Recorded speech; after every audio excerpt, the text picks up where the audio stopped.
ये air handling unit थोड़ा normal sound कर रहा था। मैं आके चेक किया क्या प्रॉब्लम है बोल के देखेंगे बोल के आके चेक किया तो ये देख सकते हैं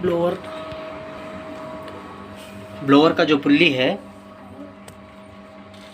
इसका बुश देखिए क्रैक हो गया है। आपको मैं दिखाने की कोशिश करूँगा। ये क्रैक हो गया, ये बुश क्रैक हो गया, ये मैं दिखाता हूँ। ये देखिए ये क्रैक हो गया है। जहाँ एलंकी डाल के हम लोग बुश को निकालते हैं ना, उधर क्रैक हो गया है। और ये पुल्ली स्टेप भी हो गया है। ये मोटर पुल्ली भी स्टेप हो गया है, ब्लोअर पुल्ली भी स्टेप हो गया है। अब इसको रिप्लेस करना पड़ेगा, रिप्लेस करके नया डालना पड़ेगा ये बुश को।